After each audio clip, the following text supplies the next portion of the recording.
today, 12 Menachem Av, perfect Hayom Yom for today's conversation. The Alter Rebbe quoted the Maggid of Mazrich, who said in the name of the Baal Shem Tov, the command to love your fellow man as yourself is a commentary on the command to love God, your Lord. When we love a Jew, then he loves God. For within a Jew, there is a part of God. But thus, when we love a fellow Jew, meaning when a person loves that nucleus within him, he loves God. So what does that mean? To get married, really, we have to love the person for who he is on the inside, not just who they are on the outside. In other words, every single person has the inner aspect of who we are is a nucleus of Hashem. Everyone has a nefesh elokah, and we need to see the inside of each other, not just the outside. That is what makes a happy marriage, because we see the oneness. So it's very suitable for today. And by the way, if there are people who don't have this one, called Tackling Life's Tasks, which is the Hayom Yom with a commentary, I highly recommend it. I read it every day. If you would see mine, it's written all over, because every time I just find more and more. Beautiful. That's yours. So you two can share this wireless. Wonderful. What a perfect way to start. I am going to begin by welcoming everybody, both our Zoom audience and our live audience. Welcome to this special event. And I am going to introduce our esteemed panel, and we look forward to mining the gold nuggets that you're all going to share with us about this sometimes challenging process. On the far left, we have Mrs. Tzirel Frankel, and she is a Shidduch coach for over 15 years and works with the LA Shidduch Network. Are you one of the founders? No. Okay. And next to me on my left is Mrs. Chana Schusterman, who is a dating coach. Wait a minute. Actually, she is a well-known dating counselor and known for bringing clarity to these situations and to the process of Shidduchim.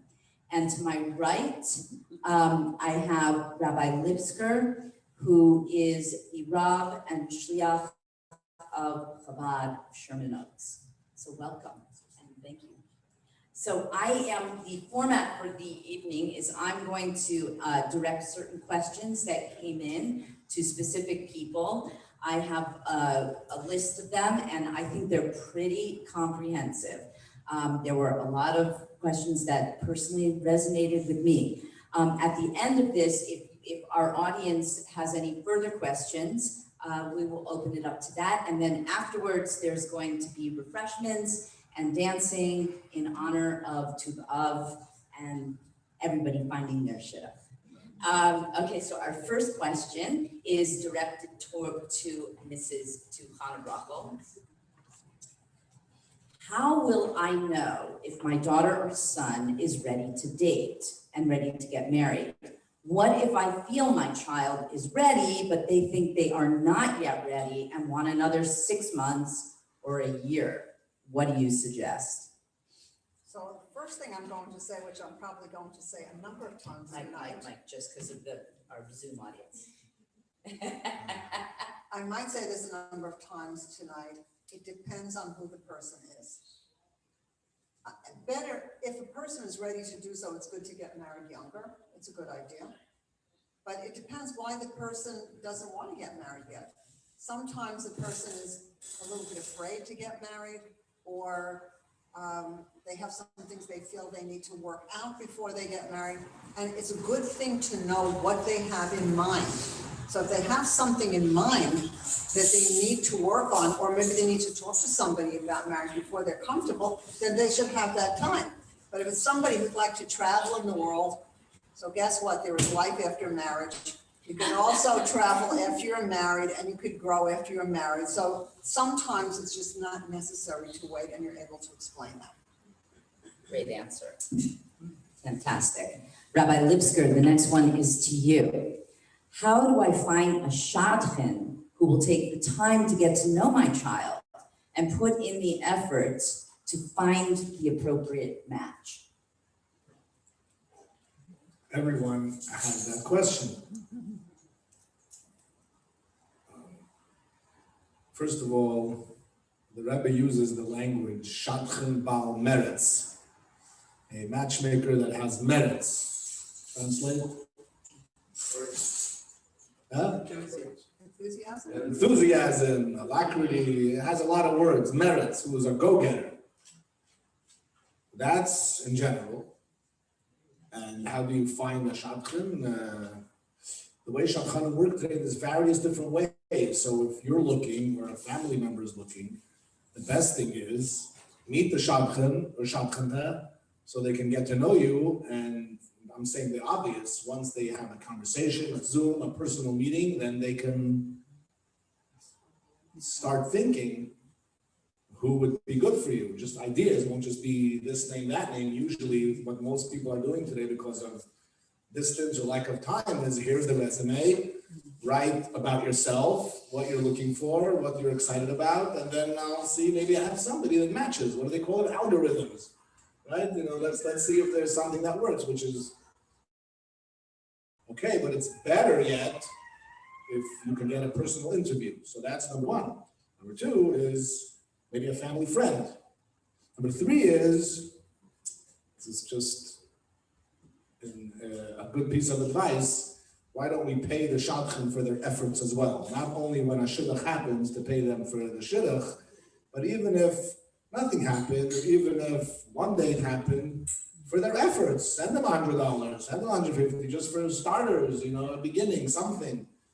It's you show appreciation and you respect their time and you respect their efforts and just human nature, you know,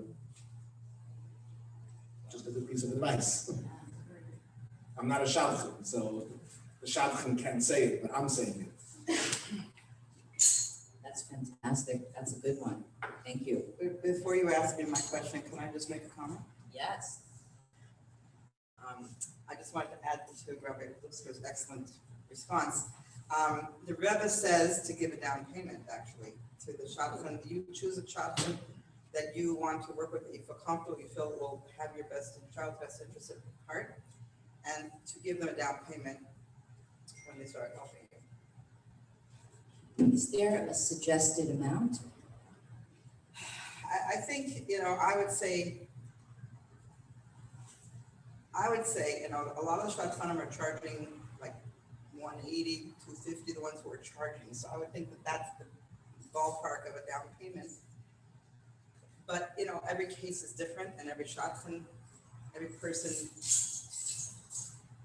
I personally would go with the 180 at least to give somebody, if I felt I had somebody who really cared about me and is listening to me, I would send them money. And I always sent all the Shadchanim that work with my children. If they got a date, if it got to the point where my child got a date, or I decided that my child would date this other child, then the Shadchan, I always paid them. And this is a long time ago, but I always paid them like at least $100 for the effort of getting my child to the dating stage. I mean, I was a Shadchan for 10 years, for those of you who don't know me. I made a few dozen, Shidduch and Baruch Hashem. I would, okay, can I eat it? So, what was I going to say now that I have this in my face? Oh. No, that's. So as a Shadchan, I remember somebody, her child went on a date through me. And it didn't work out after 2 dates. And she sent me a beautiful Pirkei Avos. I think of all the gifts I ever got, or money, I like that the best. Like, you know, something that they can use, something that's meaningful, something that shows you recognize that they've put effort into helping you, and that you're not just some shalom, you know. I've been abused as many times as a Shadchan. So when you have somebody who actually is kind and grateful and shows it, it really stands out. That is fantastic. I think people entering this for the first time don't know really how it works, and that is great advice. So the next question, Tzirel, is directed to you. Should the single write his or her own profile to reflect his or her personality rather than the parent? As parents' ideas of what their child's needs could be much different from the child's perspective of what she wants for the future. Great question. So I'll start with a story. I was on the mother calls me. She called me a few times. She has a son. A mother called me up. This is back. Okay, I'm no longer a Shadchan, by the way. So don't call me yet. I just coach, and it's a volunteer thing.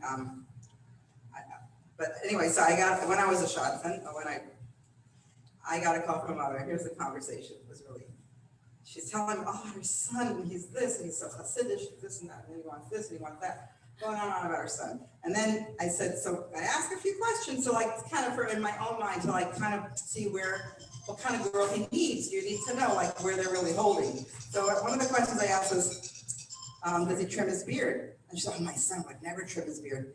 And from the background I heard, Mom, of course I trim my beard.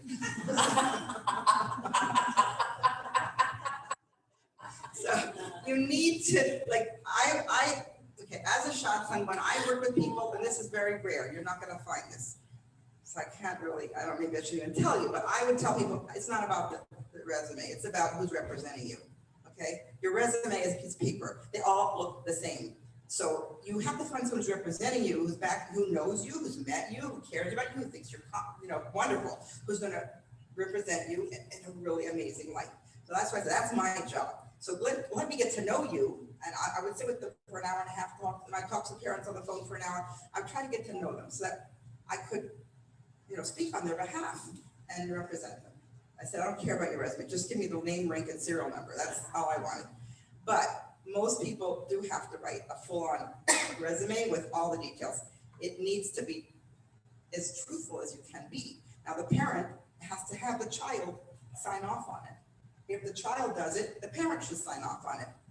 They need to be on the same page. And the parent should understand what the child is looking for, because this is one of the problems you come across often, is that the child is looking for Avram Avinu, Minu, and the child is looking for, Chana Senish or something Brian or something, I don't know. I don't know, that's what came to my mind. I'm just saying, like, they have to be on the same page. So, and the profile should reflect who the child really is, because it's not the mother who's getting married, it's the child. Great. Excellent. Rabbi Lipsker, the next question is to you. Please talk about the research and checking references, how to find out the real truth about the single you are looking into. It's a difficult one to answer, but I think a few facts to take into consideration. Number one, we live in a world where confidentiality is not common. Common sense is not that common anymore. So most people learn the hard way that when they're called as a reference, they said something. If anything you're going to say, there's a very big chance it's going to get back to whoever. That's just the world we live in. So most references, especially young people, by their parents, by their peers, by their mashpiyim, are told, be very careful what you say. Why don't you just emphasize the truth, the milus? And anyway, that's all people want to hear. What do people want to hear? Oh, this person, oh, they're not so nice. They're selfish. Come on. It's a non-starter. So they're going to, the regular reference list that you're going to get are usually going to say all the nice things. So therefore, the question is harder if you want to get to truths and you need stuff. So it's an uphill battle, which is okay, but this is just the world we live in, to know that. Another thing on the other side, from the one looking for the shidduch, you better make sure that you know every single reference that you're putting there and what they're going to be talking about you. You know what people do today? It's like, it's scary, but people call the references like the the bacher or the young lady calls the reference without them realizing who they are, has someone call them and say, what do you say about this and this and this? And then you say, my gosh, I would never have put them on my reference if I know they're talking like that about me. So do your homework and have a conversation before you put someone in a reference. When someone calls you out a shidduch, what are you going to say? Cover your bases, just a piece of advice of doing it right. You want to make sure that they're, like you said so eloquently, that they're representing you correctly. Possibly, if you can find somebody that knows both families, when you're doing research, if you can find someone that knows him and her and him or the families, it makes it easier. But now down to the question, if you want to find out the real truth about the person, I mean, first of all, the real truth, nobody finds out the real truth until you're married anyway, for a while. So forget about that. But most probably the piece of advice is to call someone that's not on the reference list or ask somebody on the reference list, who else can I call that you may think know her? Him. It's hard to find out these things, but you can try to find out who's their mashpia, who was their roommate in school, who lived with them, who knows them a little bit, and that's it. There's no point in even when you date, nobody's perfect. Everybody has milos and chesronos. Another way to do it, it works sometimes. You can say, something, there's an idea that they should date, but I need to know more before they can date so I can feel comfortable. So are you comfortable telling me 5 milos and 1 chesaron? Okay, how's that? 5 good things and 1 thing that can use improvement. What's the new thing on the report card? It's never bad anymore. It needs improvement, almost good. Can you talk like that? Say 5 good things, so that's fair enough. And you can know, more or less, oh, they're human. They're not just Mrs. Perfect or Mr. Perfect like it's on all the resumes. Like I would say, everyone writes what I like to do. Why don't you add a few things what I don't like to do, or what I don't like? It may help people gauge, like it's not fishing in an endless pit. And another kapitel Tilim, Sayayta Dishmaya, Hashem will help. Can I ask a question? Are there halachic, since you're Rabbi Lipsker, halachas of what a person should or shouldn't say for shidduch purposes? That's a very good question. And everyone asks this question, and ask your local competent Orthodox rabbi, because there are halachas in Shulchan Aruch, lashon hara, rechilas, gossip, slander. You have to be careful before you say something negative that it's not going against halacha. So if you say, some type of people always ask this question about some handicap or some illness or some mental, well, you have to talk to her. Don't just be very careful. Both ways. If you feel that you need to cover up, possibly you're allowed to. If you need to divulge information, get clearance, because it's these are very good questions. Something that's not obvious that everybody knows, then you should be careful. Thank you for bringing it up. You volunteer not to share any information. If someone calls you about a friend and you say, I'd rather not say anything, that's a very big answer. It's a big red That's a lot of flag. information that you just gave, Some people think if they don't answer, that's like you got nothing. You assume something bad. Yeah. So you should figure out a plan. What should I say? Sit down with them and say, what should I say if I get called? Let's make a plan. I love what you said about roommates. Well, we are talking about roommates. Okay, so the next question, Rabbi Lipsker, is also for you. Is it okay to share dating expenses if the guy or gal needs to travel? It's a very good question, especially if it's long distance, overseas, long flights, hotels, tickets. It should be on the table and let the Shadchan bring up the idea. Most of the times when it's brought in a proper way, people become very generous. We understand, of course, 50-50, I'll pay once, you pay once, or but whatever the situation is, usually the Gemara says it's the man's obligation to go look for a wife, so it's somewhat accepted that the guy should travel, and that's what's done. But what if it can't be, and what if she needs to travel, and what if he can't travel? And anything that could be brought up should be brought up, and most people are very accommodating, with my little experience. I think what you said about it being handled properly through the Shadchan is excellent. This next question is for Chana Rachel. My daughter is a full-sized 18. She is finding it difficult to find a date.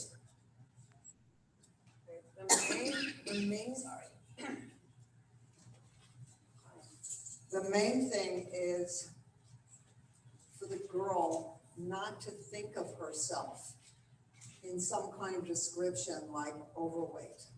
That's enough to make somebody gain weight. It's not good. So she should not think of herself that way, and her mother should not think of herself that way. There are many people who have situations where they can be overweight, or they, large size is what we're calling it, or have a stutter, or have a blink in their eye, or have something or another that is really may not say so much about the person themselves. So the real main thing is to keep looking. I have a niece who is extremely heavy. Might be genetic, and extremely heavy. And when his mother, my sister-in-law, said, "Do you mind marrying somebody who's heavy? She's a really wonderful girl. We hear wonderful things about her." He said, "No, I don't mind." And they've been married for many years, and they have healthy children. And my own son, when I asked him, "How do you feel about marrying somebody who's dating somebody who's overweight?" he said, "I don't care. It depends who she is." So not everybody has the same approach. So I really feel that it's important. Okay, if some people say, "I don't want that," fine. But not to attach oneself to that kind of concept. Just keep going forward, and God willing, there's a plan, and Hashem will find the right person. Beautiful. Tzirel, this next question is for you. I can't get an FFB to agree to meet her. I can't, my daughter is the daughter of Balei Tshuva, and I cannot get a frum from birth person to meet her. Ooh. So my question is, why do you need to get her to meet you? Okay. That's a good answer. I mean, and in Shidduchim, as the first thing we do is look for the most commonality that we can find. When you have two from birth, families, and the kids grew up very similar kinds of grandparents that they dealt with, and similar kinds of siblings, and similar types of even financial, levels, and the more in common they have, the easier it will be for them to adjust to each other. Now, of course, when it comes to FFB and a Baal Tshuva family, often it's not necessarily so different, but it could be. So the first thing you want to know is, is this really compatible for us? Are the families really that similar? So before you go chasing after somebody who doesn't want you, see if it's even really a match. The second thing I would say is, if somebody doesn't want you for that reason, and they don't appreciate how amazing it is to change your whole life for Hashem and become Balei Tshuva, and this Mesiras Nefesh it takes to raise your children, oftentimes against your parents' wishes and against what they would want for you, and sometimes being cut out of the will, and all kinds of things that happen. If they don't appreciate that, they don't want that for their child, such an amazing Mesiras Nefesh family, then I would say rejection is Hashem's protection. So why would you want someone who doesn't appreciate how amazing your child is and how amazing you are? Don't take it personal. It's not personal. It's just a matter of their values. They're showing you their values. Their values are very, could be. Oftentimes there is something, sometimes the values can be very similar. And I've seen, the mix work out just fine. But oftentimes the values of the person, the family, they're nearly not the same values. The person's very superficial, the family's very superficial, and you're not, because Balei Tshuva generally are not very superficial. Then why would that match? part one, I'll stop. Excellent. Really, really a lot of insight in that answer. Yes, you do. This next one is also for Tzirel. Is it okay to offer my son someone who has a medical condition that is under control? If so, what is the best way to present her? Okay is totally, every person has a different list of requirements. What if the son himself has a challenge, which, by the way, challenges make a person much more mature often, and much more deep often, and much more prepared to deal with future challenges, okay? So challenges or health issues can be a big milestone sometimes, but a person who, again, if they don't appreciate, like, so, okay, so the question again, I'm sorry, I'm getting off topic. The medical, everything's okay. You can do whatever you want. If you feel it's okay and you've done the research and you've spoken to your doctor that you trust, and they feel that this medical condition will not interfere with future happiness, that's what I always say. Like, whatever the problem, everyone has problems. Everyone has a pencil. Everyone has something. And I always say, you got to look at the thing, that whatever the something is it going to interfere with future happiness? So when you hear a person has, like, I don't know, Diabetic. if they're diabetic, you know, many diabetics live a long, healthy, normal life. There's no way to really know 100% what will come from it. But if the person has very good middos, the person is going to be an amazing father and husband. So or the girl is. I mean, I know plenty of diabetics that got married, and they got married to fully healthy people. But it takes a certain mindset, and if you have that mindset, go for it. If you don't, and it makes you afraid, and you have issues with it, then maybe it's not for you. You have to go with your gut too on some level. You know, I always feel like, you know, you have a small inner voice inside that's telling you things, and if you know something that is of a concern to you, maybe it's not for you. Sometimes the person is just so fabulous that, you know, you want to overlook it, and you can, and there's nothing. It's a personal choice. Again, future happiness. You gotta look. If it's a flaw that will create misery, don't do it. Great. Chana Russell, the next question is for you, and I think this is also a really important question. I have an older daughter who's waiting to find her other half. Now that my younger daughter is getting older, it's time for her to get moving too. How do I deal with the fact that she might end up getting married before her older sister? And what can I do to help my older daughter in a ruchnius way find her other half faster? A little loaded. Yes, that's not a loaded question for me, because we have a big family, Baruch Hashem. The first one got married sixth. The fourth from the youngest got married last. A lot of them got married out of order. And that's because they're in different places in life. And some of them are not ready yet, or it's going to take a little longer for them to find the right person. I know families where there are 4 people backed up because they're waiting for the first one, who just keeps getting older. Maybe each one of these girls get married. But I personally don't believe in that. We had when my fourth from the youngest wasn't getting married yet. The one under her got married, and the youngest girl didn't want to go out. And then she turned 23, and she said, I can't. And I said to her, you know what? That was your decision. But right now I feel like I'm doing the wrong thing. Now I feel like I need to look for somebody for you. And she said, okay, because I took the responsibility. So I felt like that was really important. Actually, in my situation, when that girl got married, the future mother-in-law, the fourth one, was at that wedding, and her shidduch came through the youngest one's wedding. So these things happen. I don't think it's a good idea to wait.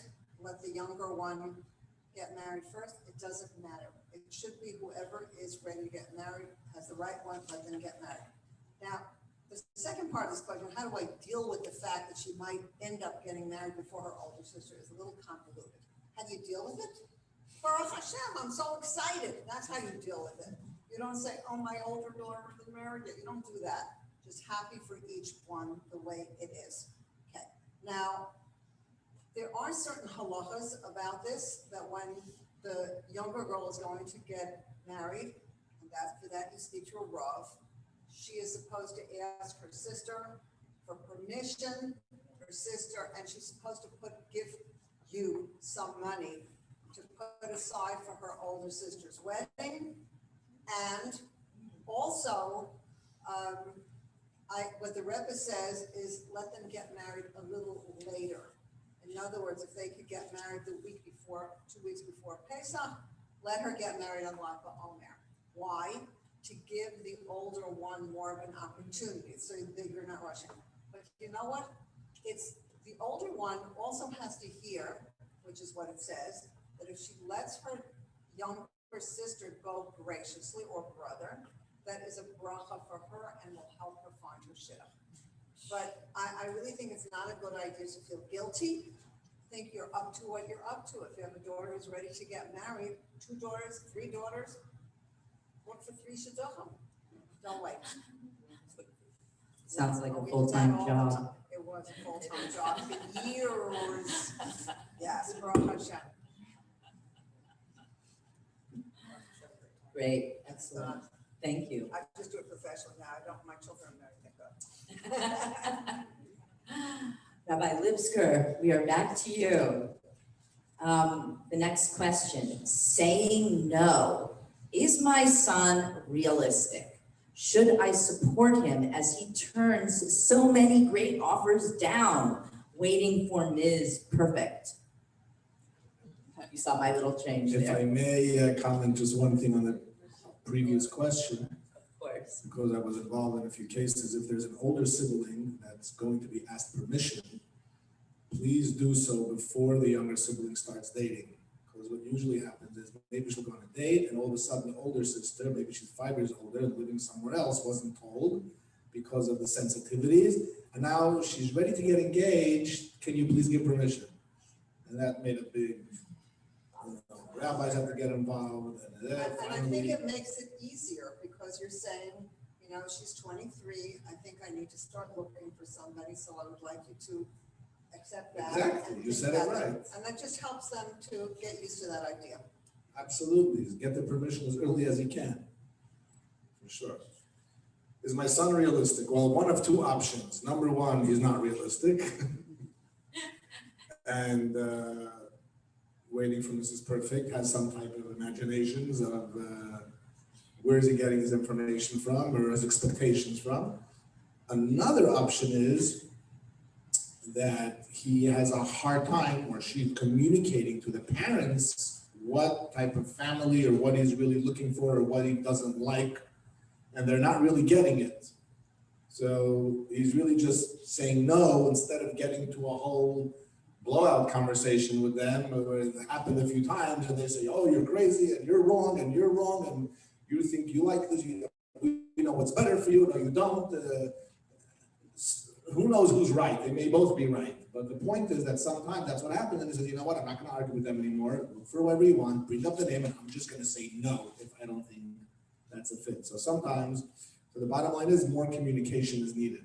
Maybe a facilitator, maybe a coach between the parents and the son and daughter. Another option is, like I said before, is not realistic because I don't know if it's a big percentage or how much, but there is a tremendous lack of hashpah today. Many young men don't have, especially on the men's side, it's more common, don't have a mashpia, don't have a real friend. They're not really close to a sibling or close to a parent, and there's a big lack of guidance, mentorship and guidance. So really everyone is kind of figuring it out on their own.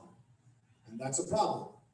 So if you see it happening again and again, no, say, do you have a real good friend that really knows you and understands you? Do you have a mashpia that you consult that really understands you? And most of the time the answer will be no. So let's work on that. And that usually will speed it up. Very good, thank you. Although I have a Rabbi Shais Taub, well, in honor of him, joke to make. That boy who's waiting for Ms. Perfect is waiting for Gal Gadot. Okay. Anyway. People. That was 10 years ago and he's still waiting. Yeah, exactly. But how often can you say that, right? Waiting for Godot is a very famous play. So that's a reference to Waiting for Godot. Anyway, It's a pun because Gal Gadot was a movie star.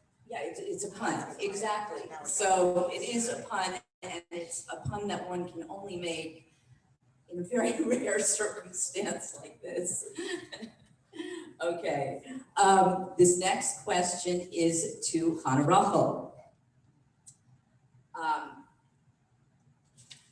What do you tell your daughter when she says that she had a good conversation during the date, but she does not think the boy is for her? Does she need to feel from the first or second time? Should I encourage her to meet him more times and see or agree with her feelings and let it go? It is not easy for us to find other suggestions. Okay, what do you tell your daughter when she says that she had a good conversation during the day, but she does not think the boy is for her? Okay, first of all, it's considered to be appropriate to go out twice or maybe 3 times. So if she says that the first time, it's definitely a good idea for her to go out a couple of more times. Does she need to feel from the first or second time? The answer to that is definitely not. And the reason for that is that a lot of times people are trying to see, who is this person? Is he somebody interesting to me? Does he have the character traits that I'm looking for? So they're not all girls are open to feeling how they feel right away. They need to see a little bit what's out there in that person before they make that decision, to be more sensitive. Some people feel right away, and some people consider right away, but you have to have both. Now, should I encourage her to meet him more times and see? So let's say that she's gone out 2 or 3 times and she keeps saying, this doesn't look right to me. Or should I agree with her feelings and let it go? Okay, so I'm gonna say this again. And I have to tell you, this kind of thing is the subject of a lot of my counseling. I just spoke with somebody about this before. What kind of person is she? There is not a black and white answer on some of these questions. Is she a fearful or judgmental person? If she's fearful or judgmental, you don't want to let her just stop. You try to guide her. So that, what is she afraid of? Maybe she needs to talk to somebody if she's afraid. If she's judgmental, what does she see that she doesn't like? And maybe it's not so terrible. And some people really they don't know how to make up their minds about things. And it's not just make up your mind, it's they don't know how they're going to know. This is, I would say the biggest subject that I speak with people about is, how do you know if it's right for you?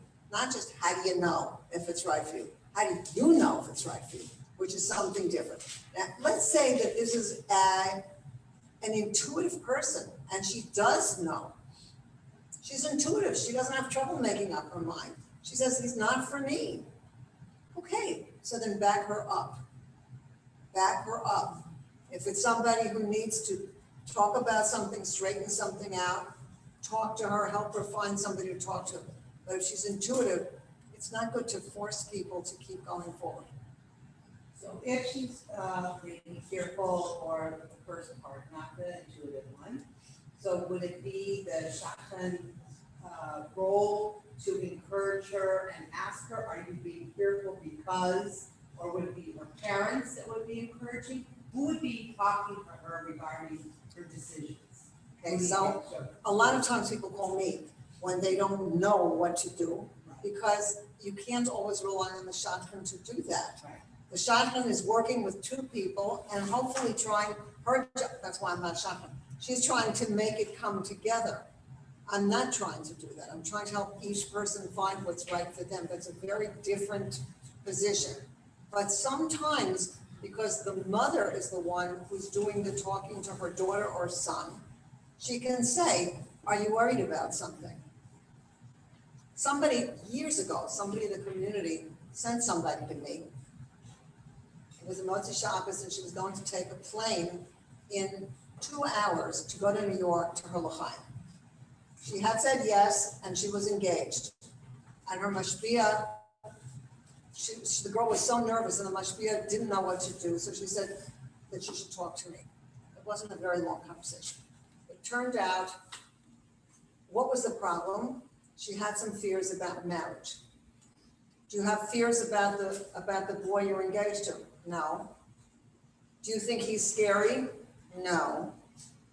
Is it something that you're worried about marriage, so maybe you need to talk to somebody about that? Maybe you need to go to a therapist or somebody's going to help you with that.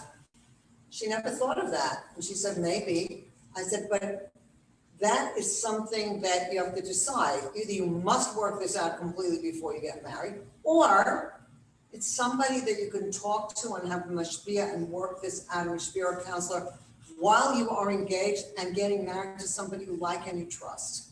And then she said, yeah, I think I could work this out if I have somebody to talk to. Done. She knew what to do. She was working on it. She was able to go to New York with a happy heart and get engaged. And it was, now she'd have to go back to her mashpia with some clarity about what's going on and figure out who she was going to talk to. So that's it. And I asked very specific questions and try to find out what's going on. But honestly, if we know what's the problem is, and if it's, just tell you one little thing. There's somebody, she is actually a Shidduch coach, and I helped her with her own daughters. And one daughter, the youngest one, she sent her to me and said, her wedding is in a week and a half, and she's not acting like anybody else. And I'm really, she keeps telling me, I don't want to do this, a wedding, I can't handle this, I can't handle this. So she said, maybe she could talk to me, just send her over. Okay.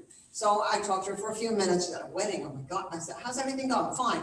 A wedding, I can't, how's this going to work for me? I'm going to be standing in the middle of a whole group of people wearing a white gown. I mean, it's just crazy. And then I said to her, oh, yeah, I understand how you're feeling, but the boy you're engaged to, what about him? Is that scary too? No, he's terrific. Oh, so you're just worried that you're going to be the center of attention? Yes.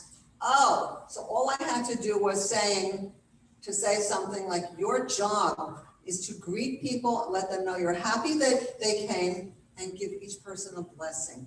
That's your job. And she said, oh, I didn't know what to do. Thanks. She left the house and I called her mother and said, everything's fine. Because it wasn't about the boy. So sometimes you need to find out what is going on. That is a major issue, and I guess that's a big piece of my work. Find out what's going on, why is this going on, and what to do next. And a lot of times it's not about the boy at all, or the girl, never. I mean, not never, but often. Excellent. A lot of great information and advice. Rabbi Lipsker, how important is chemistry? The usual response you get to that is, what's chemistry? Or, I know the Rebbe talks about Mashiachas Halev. What's that? So the answer is, it's very important because it's kind of conditional. But we live in a generation of struggles when it comes to this, whether it's because everybody has trauma, or whether people are shut down, or people are unsure, insecurities, indecisiveness, or not sure how they feel. When someone comes back from a date, and I would ask him, do you like her? You know, someone called me. Well, the answer is usually, you're supposed to say yes or no. It's like clear, but usually, well, it depends. Well, like means maybe I like some parts, or I like other parts. As soon as that's happening, someone once went to Mashpia and said, I'm not sure if my heart is drawn with Shechas Halev, thinking about it, maybe yes, maybe not. So he tells him, well, as soon as you're thinking about it, that's it. You're not dealing with your heart, now you're dealing with your head. That's the big problem, especially with yeshiva bacharim, that you're living in your head, because that's all you do in yeshiva is live in your head. And then you're supposed to go back into your body when you date and drop back into your body and now think how you feel, and that's a difficult experience. I think that's a Mulligan generation, right? That's really fun. So it's how important it is, very important, how to deal with it, how to get there, how to identify, how to feel it. If there's chemistry, you have to pay attention to that. And I don't know if this is part of it, but I'll put it in here before everyone gets tired, that Shadchanim are underpaid and overworked. But the way it should be to make it easier, people are struggling today, they're dating 5 times, 10 times, 15 times, 20 times. It's not becoming uncommon anymore. And when you start talking to them, nothing's really happening at all these dates. Why? Because after the date, Shadchan gets a text, interested in meeting again, yes, Tuesday, go out. Instead of what happened on the date, 5 minutes, text me what you learned about him or what you learned about her. How was the experience? What did you learn about yourself? Any issues came up? It should be a conversation with each parent and the young man and the young woman. But maybe that's a lot. Today we have a texting, voice notes, whatever, but something after every date, and then you give a small coaching for the next date. Well, what are you going to do on the next date? That's going to be one step further. So it's not just going to be, well, we spend more time together, and it becomes a drag, and it's people are, when you ask the question, well, what happened between 7 and 10? Nothing, we just spent more time, and one day was good, one day was not so good, then it was better, then it was bad one, then we had a good one again. You must all know this experience already. So that's just a suggestion, and that's why some people don't like being Shadchanim. I get it. It's not easy, but that usually becomes very helpful. It's like derech harucha ktsara, because there's much less frustration when there's that little bit of heads up what's going on, any concern. And usually it's she has a concern, he has a concern, but he's not going to talk to anybody about it, not going to say, we're just going to go out another few times and I'll see how it works out. Versus if you can pinpoint it, you zap it, you take care of it, you tell the bacher, listen, you got to do some things to make yourself attractive. Open the door, smile, And meanwhile, she's paying attention. Is he in this world? Is he in the cloud? Doesn't know 3 more dates. I'm still not sure. Versus if you can just get a few basic instructions, problem out of the way. And there's dozens of such things. I have a list of 25 things, tips for buffers. There you If go. you ever need it, Solution here. email, text me, send it to me. That's fantastic. And they're real things. Each one of those things happened to somebody when I was helping them.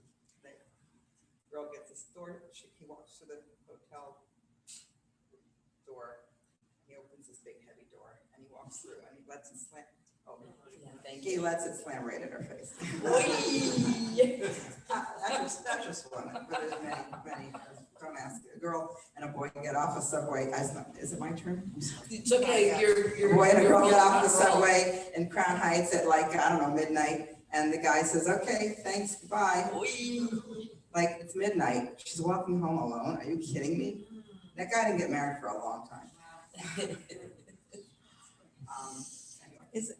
Maybe it's a good idea the parents do that, if the Shadchan can't do that. It's not necessarily the Shadchan's job to follow up after each date and with each. It is, actually, Yeah, it is. I didn't Absolutely expect is. that. Yes, that is her job. Well, it also seems that people are using dating coaches now to. Only because you have Shadchanim who just want to be brokers. Right. If you have a Shadchan, no, of course not, Chas v'shalom, no. But there are Shadchanim, if you end up with the person who suggests it and who's going to broker this deal, only wants a broker, and you need someone to take care of the children, make sure they're debriefed, they're whatever it is that they need after each date, then you may have to bring in a coach. I think also what you said about having a mashpia, that a mashpia's involvement for both of them is very important, that they each have their mashpia. Tzirel, the next question is for you. If the boy and the family are wonderful, but the girl feels harm after 6 dates, is it the indicator to stop? That is a very common scenario. And the first thing I would want to know is why she's feeling harmed. What is she feeling? Is there something about him that's bothering her? If you have a concrete, real reason, and it's a reason that you know isn't going away, and it could lead to future misery, then you respect her decision to stop. Oftentimes, I would say, if they got to 6 dates and she cannot pinpoint what's bothering her, it's just, there's nothing wrong, but everything isn't right. I would still have them go out a little more if it's not too painful. I mean, you have to really talk to the kids at length, I feel, or sometimes it comes out quickly, but I feel that's why you need to have someone who's in between, who can like get to the bottom of it. Like Chana said, like you need to kind of question them and talk to them and find out why it's not exciting. Maybe they've been watching like the Rabbi, the story with, there's a story, I think it was with Chana, Jarstein. And she was like, she had this problem, and the Rebbe said, you're reading a lot of romance novels. So if you expect it to be a romance novel, yeah, your expectations aren't going to be fulfilled. You have to have a fondness, that she has to have a fondness and have some respect, building trust, growing respect, growing fondness. If you have all those and there's no red flags, then I would totally encourage them to go out. Now, I once spoke many years ago, I spoke to somebody about this when I was starting out, and a very famous Shadchan in Yerushalayim said 10 dates. If there's no reason not to continue, you go out 10 dates. What I have found is 9 times out of 10, there ends up being if it's not gonna, like, if it gets to 10 dates, it's probably gonna be a shidduch. But if there's a reason, then there's no reason. If there's a real solid reason, and if the Shliach agree, if the parents agree, everyone understands the girl, you have to respect their reason. Did I answer? Yeah. Good, very good. Rabbi Lipsker, parents in the process, are we sometimes in the way of our child finding their beshert? How do we get out of the way? It's a difficult question to answer, but it's possible. It's always good to check it out, like Rabbi Schusterman said. Get to the bottom of it. Maybe we don't know them well enough, or maybe we think we know them, but their minds and hearts are already somewhere else, and we choose to ignore it. So possibly parents, and either maybe they're not being honest with themselves, or they're not being honest with the parents not being honest with the son or daughter. So again, that's where a beautiful mashpia idea can come in, or an aunt or an uncle. People are just afraid to ask. You ask your brother or your sister, your sibling, the one she likes to visit, the aunt, the uncle, and just consult. Say, we're looking for a shidduch for her. Do you think, what do you think she needs? Well, you're the parent. How could you not know what your child needs? I mean, okay, we live in a world where we're not in the shtetl anymore, and sometimes that is challenging. So we need the humility to say, maybe I'm not exactly sure what they need, and it's okay.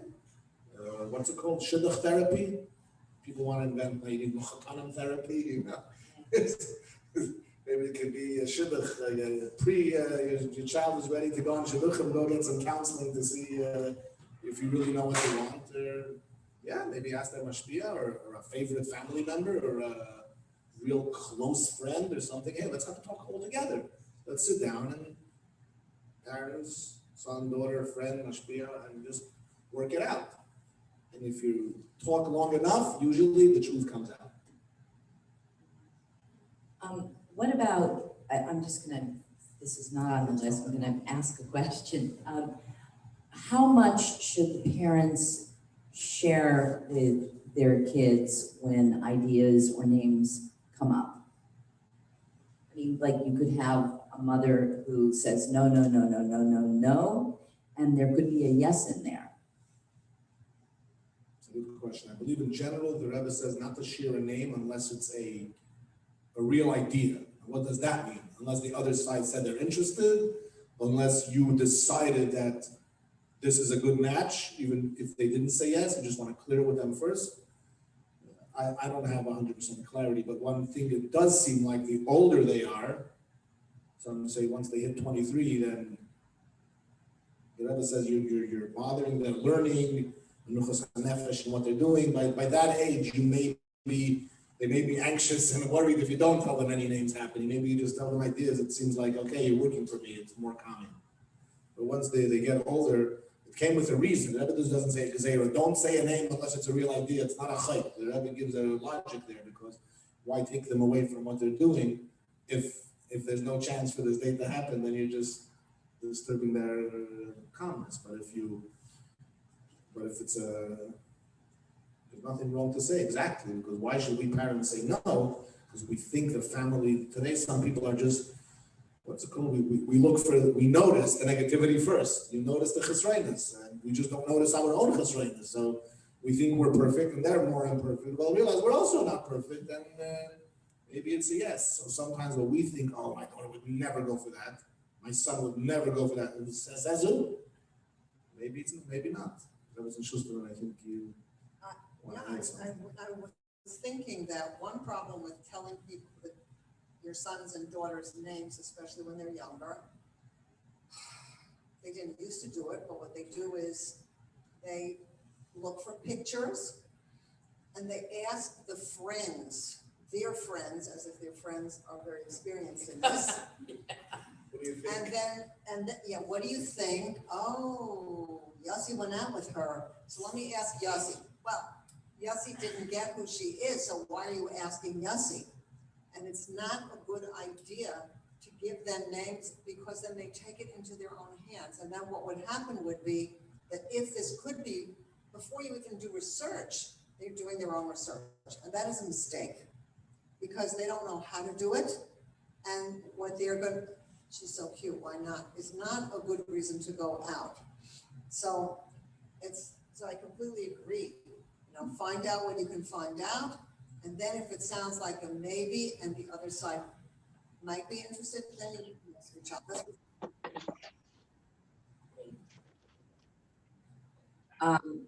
Chana, this question is for you. What do I do when my son or daughter has gone and not found the right one?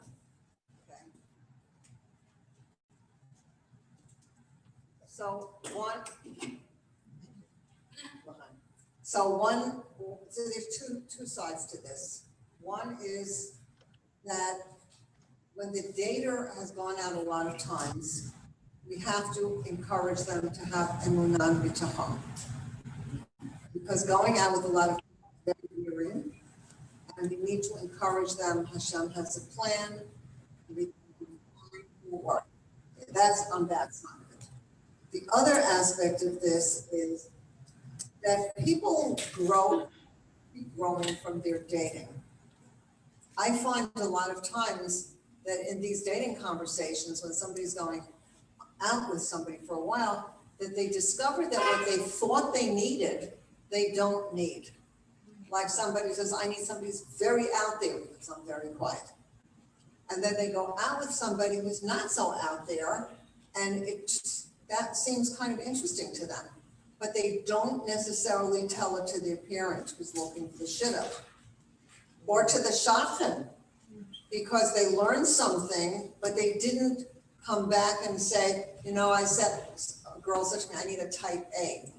I'm married to a type A, it's a little bit not a good idea. But once she straightened that out, and that was what she wanted, a type A. Did she tell her mother, I realize I don't need a type A? I don't know, but it's necessary. The other thing is that even if, as a parent, it's not easy, you have to start again and look again and again and again. I went to the Rebbe, I had a personal things with the Rebbe. I learned a lot of this because I dated for a long time myself. I didn't just get this from a book. I went to the,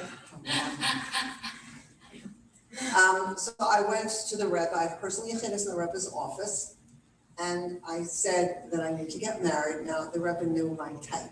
He got me right away, of course. And the Rebbe said to me, go to Shadchan because that's the way it's ordinarily done. Because I was not going to go to Shadchan because, you know, you meet people, it's all gonna work out, somebody will come up with an idea for me. And the Rebbe not only said, go to Shadchan, the Rebbe had to give me a reason because that's the way it's ordinarily done. In other words, I understood that what the Rebbe meant was network because you're making a vessel. So even if you've done this many times and it's hard on the place of your child who's dating, who's not a child anymore, in the place of the dating, you encourage them to have more talking. And for yourself, just have to see, have they learned something more, and then just start again. And Mr. Hashem, it will be the right one. Great. Tzirel, this next one is for you. My daughter is fed up with the system and wants me to leave her alone. What do you suggest? Give her a break. Give her some time. I would just say, you know, I hear you. I understand and I see that it's so difficult and it's stressful and just give her some time off. And let's just completely have some downtime. Let's have some fun. Let's not think about dating for a week or two, at least. An hour or two. A week or two at least, sometimes a month. It depends on what the child needs, but definitely do not pressure them. Do not, you know, and if, during that time, if something amazing comes up, then you can say, I know you said you decided to take a break, whatever that time period, but this came up and, you know, then you can always you can always go back, you can always backtrack if you need to, but give them the time they need, whatever that may be for every child. Let them, we have to validate their feelings. And then we have to encourage them. We have to give them whatever it takes to make them feel good. You know, I can tell you, like, I remember when I was really frustrated with one of my children, I was like frustrated, so hard to find, and I remember a Shabbos gift, a close person, really, like a Baal Shem Sker, like someone who didn't know anything about dating or Shidduch, who said, you know, I know your daughter's getting married really soon. It was so encouraging to me. All you have to say is a good word, kind word, an encouraging word. You have no idea how it can help somebody. Rabbi Lipsker, what should a mother do when she feels burnt out? She has 3 eligible singles to marry off. What about the father? That's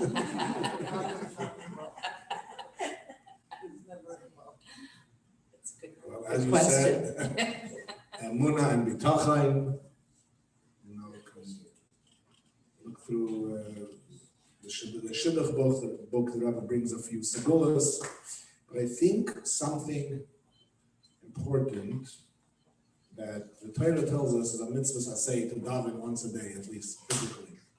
Why? Because a person needs to ask Hashem for what they need. So if that's the case, it's a good exercise to do something for your children's shidduchim every single day. Just like you don't forget to eat or you don't forget to sleep, do something. One phone call, one email, one text, go back to your list, go through something, do something every day to say, today I did something.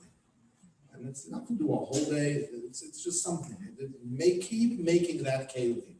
And Hashem will, we have to say, I did our part. We can't say, oh, I can't deal with this now. I need a break. As a parent, for the children, yeah, we should give them the break. For the parents, we should push every day. What did I do today? You never know. You call another friend, another thing. Talk to someone about your frustration. That's also doing something, because just by talking to someone, it alleviates the pressure. Excellent. Chana Rachel, this next one is for you. How do I keep my son or daughter's spirit positive after so many dates didn't work out? They really put their best foot forward on their dates. Okay, this question is similar to the other one. But I think in terms of the Emunah B'tachon, I think it's important to recognize that whoever you go out with, there's a reason why you go. And I know that, and I know that the reason for that was because he told me an amazing Hashgacha practice that was very important for me to learn. And another person, I learned something else that was very important for me to learn. So people have to have the sense that Hashem is guiding people on who to go out with. Ultimately, if you meet somebody, you need to be interested, and let's see what the reason is, but assume you learn something. The other thing is, in terms of Emunah B'tachon, that the dater has to work very hard not to feel jaded. I already went out with 20 people, so what's the point? First of all, stop counting. Jaded means exhausted. And cynical. Had enough.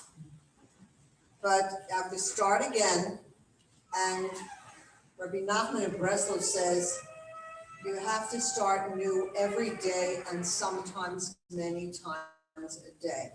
That's for all. This is basically from the Baal Shem Tov, that we're created new in every moment. We have to be new all the time. And so when somebody goes out, they have to get themselves to be new and not have an attitude, what makes me think this is going to work. Again, the Emunah B'tachon is a purpose to meeting this person, whether or not this is the perfect person that I marry, and to be new and see what's going on. Sometimes what happens is you date somebody who turns out not right for you, but so right for your roommate. And if you're paying attention, then you say, wow, he's so nice, he's so good, or she's so special, perfect for, and Shidduchim are made this way. You have to pay attention, just to start new again and again and again. The more we talk. Great. Tzirel, this next question is for you. How do I know what to look for regarding personality? So I'm gonna say personality as opposed to midos. Sometimes there's crossover, but to me, the most important thing is midos, and bar none. How do you translate midos? Okay, character traits. So a person who is innately kind, caring, considerate, you can't live without that. If you don't have those things, you'll suffer. So, that's my opinion. Maybe someone has another opinion. I can't imagine how anyone can live with someone who doesn't have those traits. In any case, but personality. So how do you know which personality matches? You can pick. There's how many types of personality in that personality thing? I don't know, 24 different or 40 different, I don't know, arrangements. Okay, so it's like complicated. Not everyone's ready to go read all that stuff and research all that stuff. What I would tell a person is look at the people in your life, your friends, your family members, your teachers, your all the people in your life. Who of all of them do you admire, respect, trust the most? And write down the traits that make that person those things. And then that's where you start. You start with that person. It could be your mother, it could be your brother, it could be a cousin, an aunt, an uncle, grandparent, it could be a teacher. Take the traits that you like and then write those down. Those are the things, personality traits, they're probably, like your best friend also, like what's your best friend like? It could be, there's all kinds of possibilities, but there could be the first preference, second preference, and third preference. Those are all the things that you are drawn to, that you have chemistry. We have chemistry with all the people we deal with, girlfriends, spouses, everybody. There's all kinds of chemistry, but chemistry in general is you're drawn to that person. Something about that person makes you feel good about yourself. That's a big one. Makes you you trust that person, you like that person, you enjoy that person, you feel happy to be in their presence. Those are traits you're looking for. That's where I would start. Good, excellent. Rabbi Lipsker, why does it look like there aren't any options to look into and yet people are getting married?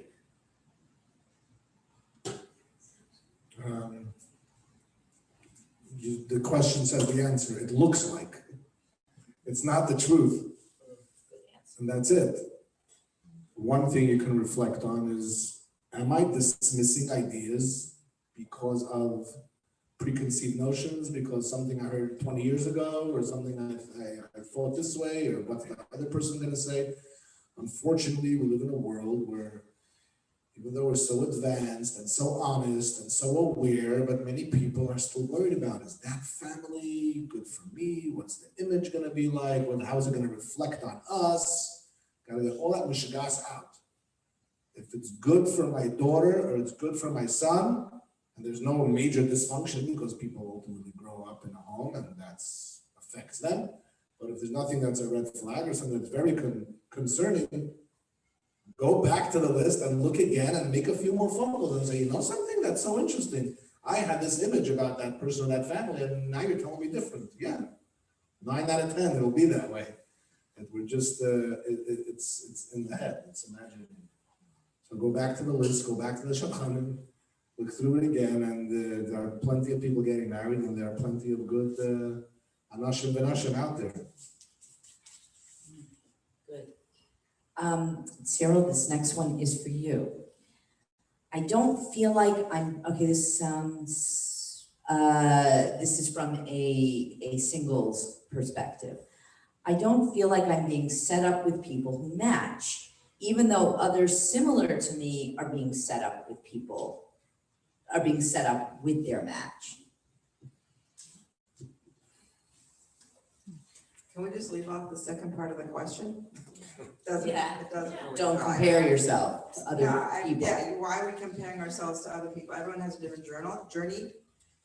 40 days before the neshama comes into this earth, it was decided already between the malachim and the bas Hashem that who the person is going to marry eventually. It's already predestined who it is. You just got to get out there and do the work till you find them. Don't compare yourself to someone else's journey. Believe me, you don't want. Everybody has a journey, but nobody knows what else is going on in someone else's life. So if you're not being fixed up with people who you feel are a match, there's many different reasons why this might be happening. Maybe you're not in touch with who you are. Maybe the people who are fixing you up don't know you, which is a very common scenario because most of the Shadchanim don't take the time to get to know your child. I remember with my kids, I was trying to, there were the beginning with my first daughter, I called the Shadchanim. They didn't meet my daughter. And if they met her, one of them was willing to meet her. They met her for 2 minutes and just said, here, fill out your name, rank, and serial number, and then we're done. And here, I want to check and whatever. It wasn't, you gotta find someone who's for you, who really cares about you. The Rabbi says specifically to find someone with merits, someone who has enthusiasm for working with you, that wants to work with you and your child, that cares about you and your child. It's not always possible. We don't all have the network, the access to the resources, but you keep looking and you keep asking Hashem to help, and He will help. So,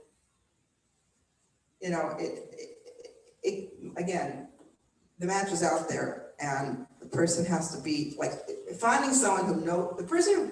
I have many kids tell me, I want a Shadchan. I don't want a Shadchan. I want friends and family. It makes a lot of sense, and I always say, the bottom line is most shidduchim, in my experience, are made by family and friends.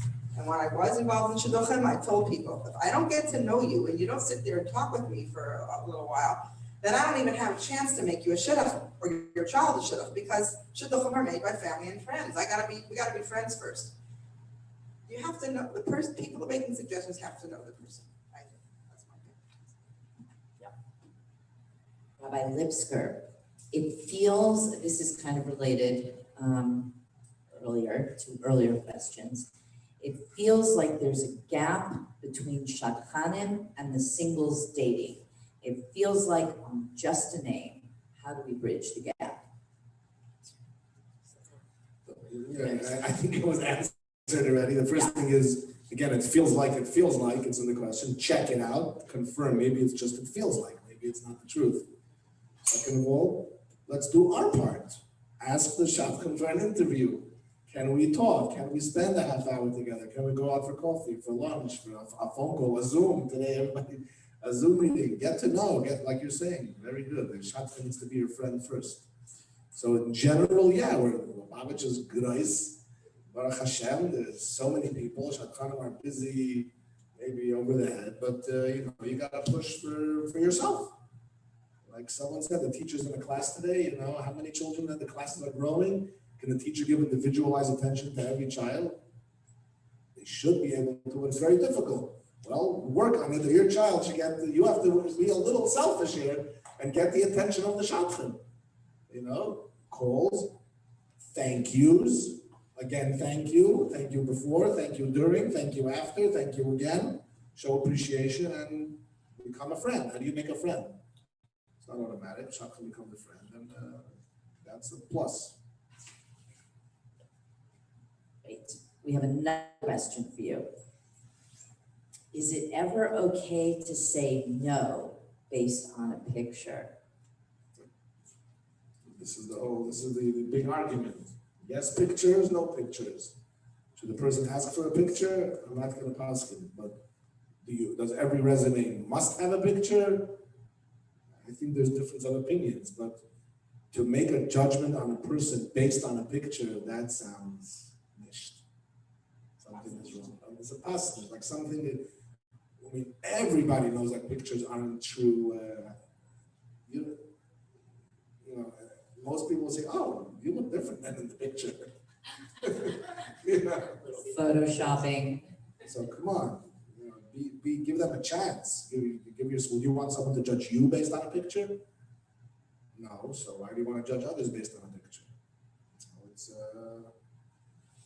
And then I think the reality of today is that they're going to find the picture anyway. They're gonna find it on social media. They're gonna go on social media. They're gonna find the that. picture. They're gonna say, forget it. See, I So the question is, should you ever say Someone no? also suggested to me to have several pictures, and that more than one picture tells a story, and I like that. Full-length picture, not just. Yeah, well, That's but I mean a wedding,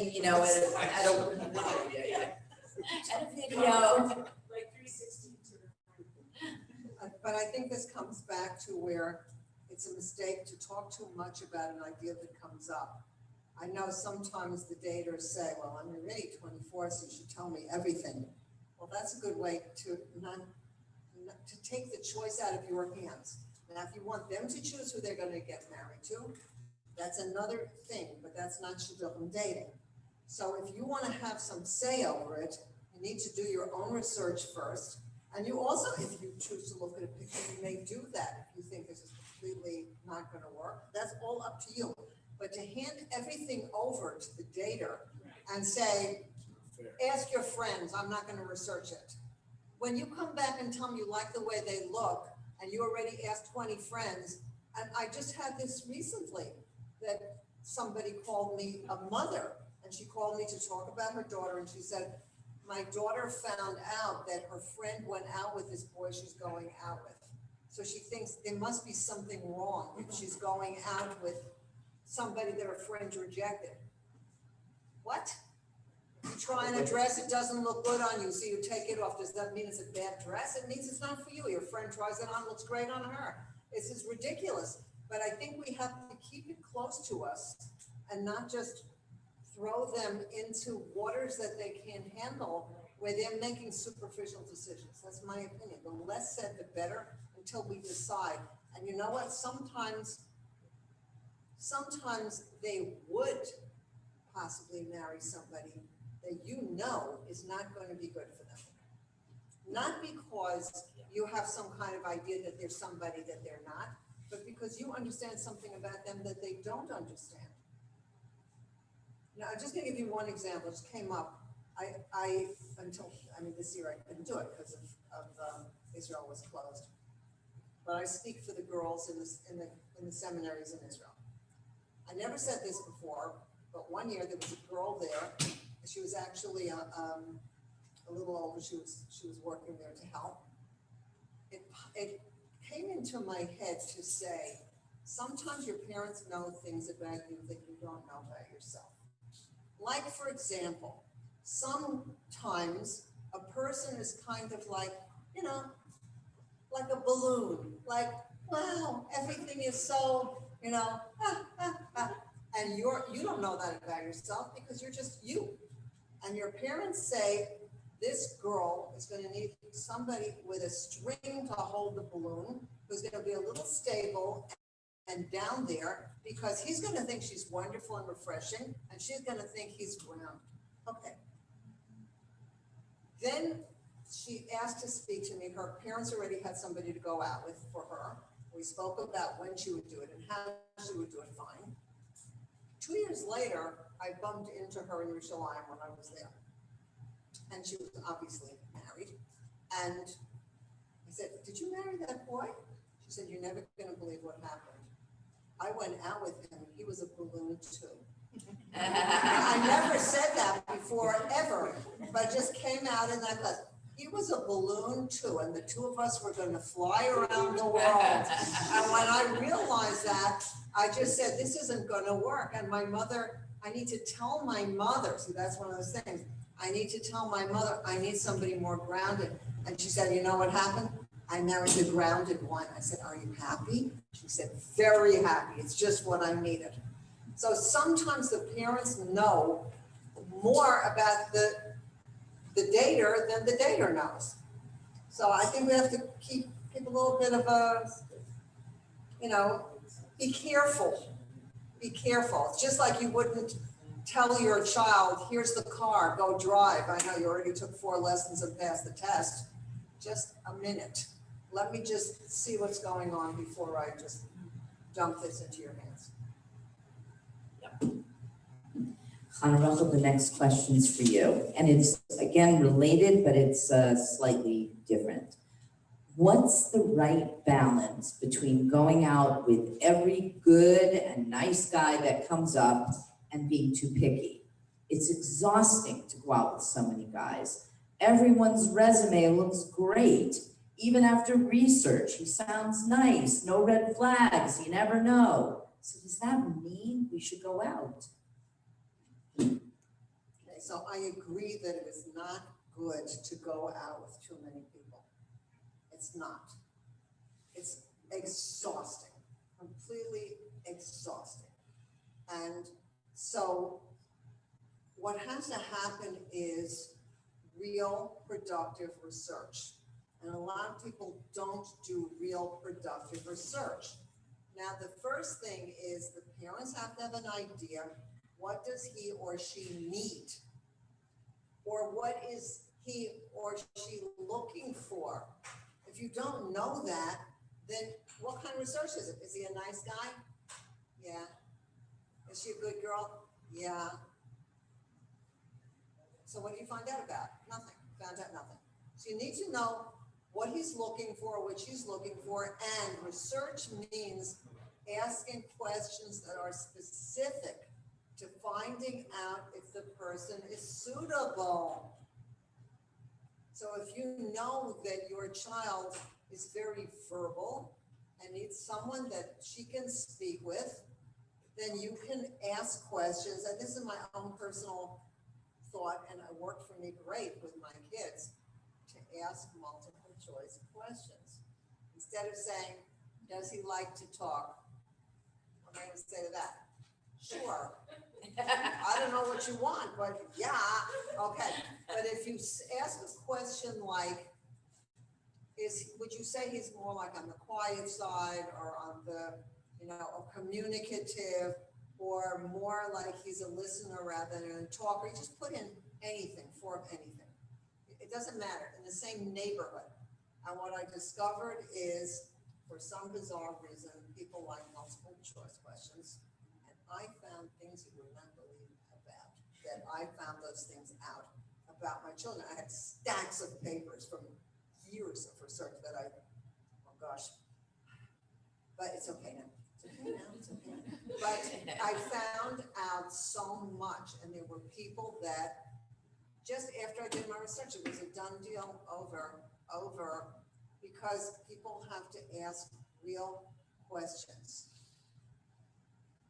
Do real research. And if you do real research, then what happens is you might say, he sounds like a really nice guy. Maybe I should write this down for the Shidduch network so that I can tell people that he's a really great guy. But for my daughter, this is not going to work, or vice versa. But this comes out of the research. And no, people should not go out with every idea. Parents also need to be not desperate. One of my daughters, when she was dating, she said about a relative, she's worried about her children not being married. And you don't seem to be worried, because I went through it myself. So I said, listen, if I get really, really worried, then you are going to marry the first person who comes up, because I can't handle the intensity.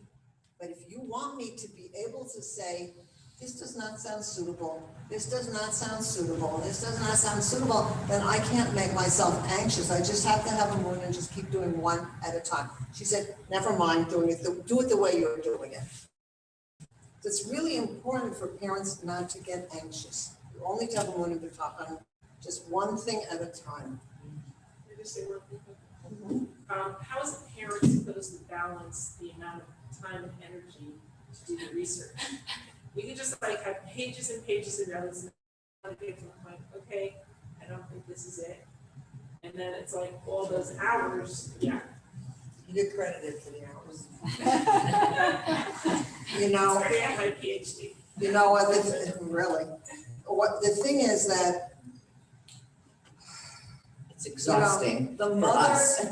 mothers of the 2-year-olds and the 4-year-olds and the 6-year-olds and the 8 years old, some of them are talking to counselors about how to handle raising them. They're reading, they're doing work. They don't just say, okay, so she's 10 and she's a little bit. Everybody has to work on the age that they have. And Shidduchim age is also, now you would think she's 23, why do I have to work on her anymore? Well, guess what? If she's still someone that you have to work on, then that's part of your job to do it. It doesn't have to be pages and pages and pages, but it has to be, what she needs or what he needs, and you ask specific questions that are going to get you the specific answers that you need. It doesn't need to be pages and pages and pages. But I really don't think it's fair to give up, because what happens is that if you give up or you don't do the research, they might marry somebody you would rather they don't marry because you didn't check into it. Or you're basically telling them, you do it because I'm tired. And I don't think that's a good idea either. So sometimes we have to start and start and start again. Rabbi Lipsker, is it possible to look into okay, this is from a singles perspective. Is it possible to look into out-of-the-box options or unusual guys that are different from what my parents had in mind without getting ostracized or criticized? By the parents? I guess so. Yeah. Speaking about out of the box, just want to comment about what you said before. The Gemara says that no two people in Patsufeim Shavais and they same Shavais. No two people look alike and no two people's character is alike. So sometimes it helps, just a good idea about yourself or finding out about someone else. Tell me 3 things that are unique about yourself. Or tell me things that are unique about them, about their personality. Everyone is unique. It's a good way to get people to start again. Nice, kind, the typical thing that everybody's nice and kind and caring, basic midos tovos. If you want to find out something more, you can say, what's unique about, because that's a good feeling. Hey, maybe, I should think about myself. What's special about me? What's special about the other person? 3 things. It's a good starting point. Out of the box, I think they got to should be more communication about it. To do something like, well, again, it depends on the relationship. It's such a loaded question, but the first question for parents, that will be the key to answer that question. If there's a strained relationship, work on the relationship, and hopefully that will get them to understand what you need, what they need. Yeah, Talking about when you're doing the investigation. No, the question was, should a single say, you know something, my parents are looking at, why don't I just go to a Shabbos table where there's a bunch of single people and let's see, we'll start some conversation, and maybe something will strike up a friendship or something, I guess. Or the parties in Crown Heights. Or parties or different things. I want to say something before what you mentioned. There is a situation going on where on the WhatsApp groups, classmates and friendmates are talking to each other about who they dated and anyone heard of this name? Boom, yeah, I dated, they dated, she dated. It happens on the guys' WhatsApp group and the ladies' WhatsApp group. It was much worse. I know it got a little better, but if you have any influence in talking to people, put that in as poison. And it's exactly what you were saying before. Yeah, really toxic. Somebody that I counseled, he's married now, said that he was excited about going out with somebody. And that he was going to go out and he wanted to ask me some more questions. And then he called me a week or two later. He said, well, I kind of committed, but I'm not excited anymore. Why are you not excited anymore? Because my friends told me that she's not my type, et cetera, et cetera. So it was, first of all, by a Shidduch process that I knew the girl. So I said, well, that's really interesting. I think what they're telling you is that she wasn't their type. I think she is your type, and I think you are going to find her nice looking. So why are you asking other people if they find her nice looking? That doesn't make any sense. And he went out with her, and it wasn't the right girl to marry. I asked him afterwards, so was she really not your type? Did you feel she was really not good looking? He said, no, she did look good to me, and she could have been my type. So I said, so there. So stop asking other people. She said, no, it just turned out that for some other reason, but not what his friends said.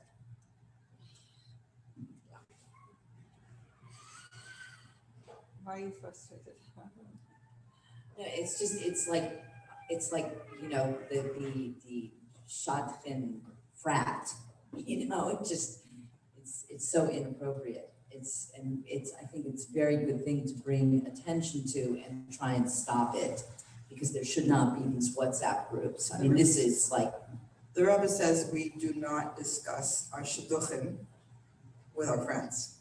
We have one mashpia or someone, you know, designated, maybe your parent, but we do not discuss these things with our friends. The children are not mature enough to, they project their own feelings and their own interests and their own desires on their friend. They have no idea what they're talking about. So I always tell kids, you're gonna talk to your friends, you're gonna really Mess it up. it could be a big problem for you. And you know, I've heard many times people said they finally married somebody that no one knew. I mean, how would boys know a girl anyway, and how would girls know a boy anyway, really? Oh, well, I mean, they think they do, but. Well, I don't know, the different world we live in, there's all kinds. Okay, Chana Rachel, this is for you. What is considered superficial and should not be a deal breaker? Okay, so some things are obviously superficial. Like a girl who is meeting somebody who's already a little bit bald. Ooh, who said ooh? I have those in my family. Okay. That They got married. that it bothers her. So I said, okay, so think about this. You could marry somebody who's not bald, but in 5 years he will be from now. Yes. And also, you don't like that he has this color hair, so God willing, you're gonna live with him long enough that his beard is white and his hair is white, so it won't be the same color anyway, so what difference does it make? Some things are very superficial, but I have to say that sometimes things that somebody might consider superficial, they're really relative. Like people who feel like they can't move to some place that's far away. That's not superficial, that has to be a decision. Also, sometimes what one person finds superficial, another person does not. So it really is relative. So things about looks, or that what happens very often is that people have expectations, and some of the expectations are unrealistic. And therefore, people who tell me they have to marry somebody very old. Why? Boy or girl? Why? Maybe you don't. Maybe you, okay, so that might be superficial. So it has to be decided. If somebody says, I really can't, that's one thing. But they have to look at that. Is this superficial form? But this is a little bit relative as well. It's not going to make a decision later, a difference later, like the white hair. So what? Can I ask Rabbi Lipsker what he considered to be the most important things to look in?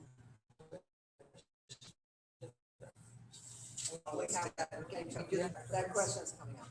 Yes, oh, Yeah, I think that's what we covered. If you Well, say- and this next one is related, but not exactly. Rabbi Lipsker, at the end of the day, is it really beshert whom I will marry, or do I really have choices? The whole question about free choice. The Rebbe has a beautiful letter about this. It says, even though it is ordained who your bashert is, but there are many ways that can happen and many delays that can happen, and you have to put in your, let's call it, full effort. And that's it. As long as you feel you're putting in full effort, then that's your choice. In other words, the person is going to start here and the destination is going to be there. And how are you going to get there? Direct line, alternate lines, and Al Pi Torah, there's something called Shema Yakdimenu Acher.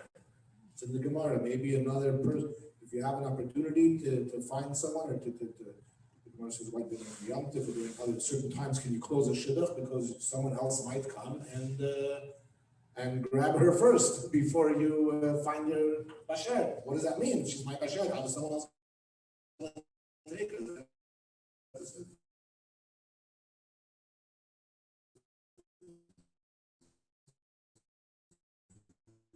But it's definitely here with us. Should we we've got 4 more on the list, and then we'll open it up to questions. Can you just make a note of Here. Okay. It should not have to be an actual physical thing, you can davening, more time you could davening in a Sherman Sunday. So you have to actually count the clothes and this and that. The answer is both. I was recently watching someone put up a production of a tissue about a year ago. There was some organization in Israel where people daven for each other. They put together people who need a shidduch, and families that are struggling with fertility, and family would daven for the single, and the single would daven for the family, and all these Yeshua. So these are all beautiful things. Tzedakah and learning and is all mezuzahs, so whatever else needs to be done. But there has to be ishtadlut in talking to Shadchanim, the way we do it, and Networking with family and networking, which basically is Shadchan is a way of networking and family and friends, and be proactive. That's ishtadlut, proactive. Beautiful. Chana Rachel, this is for you. What has to be there to say yes and know if he or she is the real one? What is chemistry again? What is Hamshachas Halev? How do we know that you are ready to get married to this person? To this person. Yes, to How do you this know person. they're ready to get married to this person? Okay, so how do you know that you're ready to get married to this person? Okay, so for one thing, the person qualities and be able to have suitable qualities and character to what you need, so that you go out and feel this. It makes sense to you. Also, you have to have reasonably good communication. And also a sense that you like what I'm showing as a lev is, a sense that you like and enjoy being with this person, and that you feel that this can grow forward. In other words, that you could grow together and go forward together, that you have the same aims in life and you want to go forward. So there's a little bit of a list here, but also that you want to go forward with this person. Now, one mistake that a lot of people make, I actually heard it today, is, but there could be 100 people in the world that I could marry. So I said, Hashem doesn't do it that way. He doesn't give you a list of the 100 people you can marry and says, pick one. Hashem gives you a person that you meet. And this is the person you have to look and say, this is going to work or it's not going to work. I want this to work. I think it's a good thing. I like it.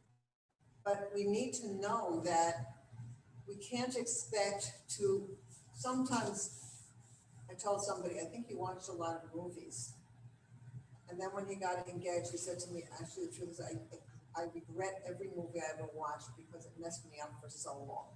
People have expectations, and this is a problem. I just want to say that you have to know who you are. Sometimes people need a little help to know who they are. And you have to know how to make the decision. A lot of people don't know how to make this. This is the biggest thing that I find that I work on. How do you know?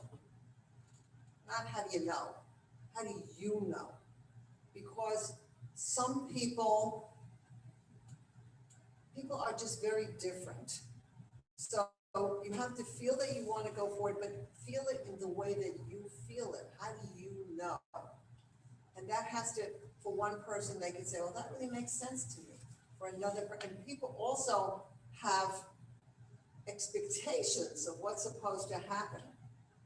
You know, there are people that, you know, oh my gosh, she's amazing, it's amazing. And they are that type of person, and they're like that about a shirt that they want to buy. What an amazing shirt. And they have to feel that way because that's how they do what they do.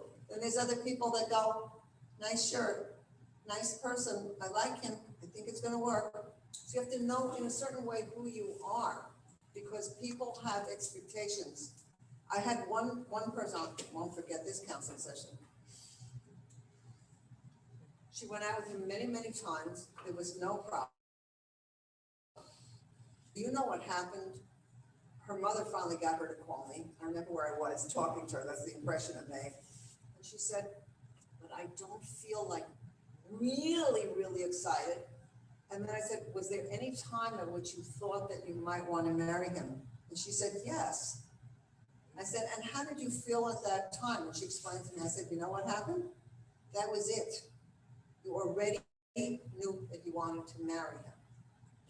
She said, how could that be? I didn't feel wow. I said, because are you the type of person that feels wow about a lot of things? She said, no. And the whole conversation was about helping her to realize that she already knew that it was right. So the person has to come to their own how they know, and these are the qualities they have to have. They're the right qualities, and you feel like you want to go forward, you can go forward, you can grow forward, you're going in the right direction, and you want to. That's really what Shachas the word means, that you want to. Excellent. Tzirel, the next question is for you. It's also related. If you go out with a guy and everything seems to be good, you get along, have the same values, and just have an overall enjoyable time with each other, but there isn't much in the feelings department, is that a straight out reason to stop dating if those feelings are not there? It depends how many dates they've had, depends how deep they've gone on the dates. Some children just go out and have fun, or they spend all their time talking very serious business. You need to have fun, and you need to talk about tachlis in order to start to be clear. Again, how many dates do they go on? 2, 3, 5, 10, 20? 20 is a very normal number nowadays. I've seen it over and over again. Again, it's with certain questions that you ask. You don't let kids just go out 20 times just to have fun. It's not like that. There's a purpose to it in there. So what I say is go until you know. If they keep going out and they have like guidance on the dates, questions, topics they have to discuss. I have a date called Perfect Matches. A game called Perfect Matches. And I loan it to couples that are dating.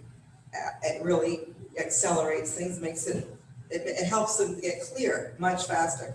So, and again, I have lists of questions that I give them. I give them homework according to where they're holding in their dating, because I want to make sure there's production, they're producing, they're getting somewhere, not just going out just to go out. So again, go until you know. They have to go properly dating, not just some, and they can go out. Eventually they will it'll go in one direction or the other. It's not going to stay the same. It'll either get better or it'll get worse.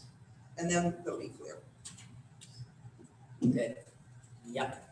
Okay, Chana, Rachel, this is for you. I'm going to take issue with the question, but I bet you're going to address that. Very often we hear that the first year of marriage is very challenging. It's not like the secular world where it's not challenging at all. No, I'm just kidding. It's not like the secular world where they learn to live and communicate with each other. Marriage. That's the part. What advice would you give to engaged couples to prepare and even prevent first-year challenges to build the strongest foundation? Okay, that's a great question. First of all, the part that bothered me was about secular dating and how great it so-called is. Exactly. It's not. Okay, Yeah. and one of the reasons it's not Secular dating is because they do whatever they do, but there's no commitment. And a marriage if it's not a marriage and there's no commitment, this is not a marriage. So they find out we have a nice time, we do this together, we do that together, and that fun does not make a marriage. So a marriage is about commitment, not a seven nishma. There is a commitment. So when you get engaged, there's a beginning of a commitment. Now, I just want to say that the Rebbe said, I just read this recently, that a young engaged person, a young man, wrote to the Rebbe that he's having doubts about the Shidduch. He thought she was wonderful, now he's not so sure. And the Rebbe answered, you are together too much, and you don't have enough space, and this is causing problems. And you have to have space. You should not be seeing each other so often. The space is really important. I'm going to come back to the space in a minute. So people need to know that when they get married, just like when you're dating, you need to be interested in each other. Listen, how was your day? And listen. It's not just, well, we're married already, so I know how his day was. No, you don't know how his day was. Ask him and listen and care. Another thing is that loving is giving. Loving takes time to develop. People think, I'm engaged, so I'm supposed to feel in love. No. It's somebody you feel you could love and would like to love. But loving in Torah is from giving. What can I do to help? What's going to make a difference? It doesn't mean taking over your spouse's life. But if it's going to, if you're married to somebody who doesn't eat anything in the morning and rushes out, not because he doesn't want to, he's hungry, but he doesn't have patience to make food, figure it out. Maybe you could make something for him to eat, or make sure the right kind of food is there. Do something, a kind of giving that makes a difference. Another thing that I find very important is you have to recognize that when you're married, you are one married couple, but you are still two individuals. And each one needs to take responsibility for your own joy. Don't expect your spouse to make you happy. You have to make yourself happy and take responsibility for our own growing. And also, just like we don't expect perfection in ourselves, we cannot expect perfection in our spouses. And coming back to space, you have to give your spouse some space, like we were saying in the engagement for sure, but not everybody likes to do exactly the same thing. He might need to come home and relax after work. You might need to sometimes sit and read a book even when he's home. It's okay to figure out how you each have space so that you remember that you're a person. But caring and commitment and giving and listening and being interested is very important. I think that makes a real difference in building a marriage. And I'll just add one line. For those who aren't aware, the word for Hebrew, in Hebrew for love is ahava. And the root of the word ahava is hav, and hav means give. Beautiful. Rabbi Lipsker, this is for you. This is the last question in our in the list of questions, but we have a couple of other questions afterwards. When the dating gets serious, I begin having doubts if I'm ready for marriage. Is this a sign that it's not that he or she is not the right one? If he or she is the right one, I would have been excited and not worried. I think Rabbi Schusterman already answered this question before. Are you having doubts about marriage? Are you having doubts about marrying this one? Sometimes it's actually the opposite. Because it's the right one, and because it's getting serious, now you're saying, oh boy, this is really happening. Wait a second. This is a big responsibility. Sometimes it's just the opposite. The fact that you're having cold feet is a sin, the Rebbe writes, it's normal. So maybe that's a sign that it actually is the right one. It's definitely something to explore. About the first year, what you mentioned before, I think I can add something. Some countries, I think Australia, South Africa, the rabbinate made it mandatory before they do a wedding to have 5 sessions of premarital counseling with the couple. So I asked one of the rabbis, what do you do? What's the key? So he said, I forgot his name from Seattle. Gutman. And he told me what he basically does is help them figure out how are they going to resolve their differences in life. So it's simple. When you're dating, when you're engaged, no one wants to bring up anything, you're always tiptoeing around. And once you get married, you realize how different you are because we're not the same.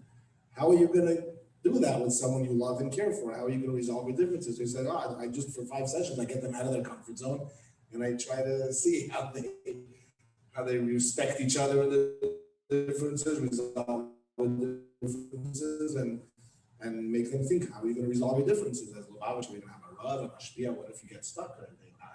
What's going to be your formula? And it's a great piece of advice for the first year. Excellent. It is. I actually have, I have several questions on that line that I give the kids for homework, How did your family resolve your parents resolve their differences? How will you be the same? How will you be different? Discussion topics that are along those lines. Well, I will put this question, I think this is the last one that we formally have out there to the 3 of you. What if a Shadchan pushes you to date someone, but you have a gut feeling that he or she is not for you? You've told this to the Shadchan, but the Shadchan insists that you're being too picky. Who would like to take that on? Only because I've been there many times, and I don't push, but but basically as a Shadchan, you become disillusioned with the person if they always say no.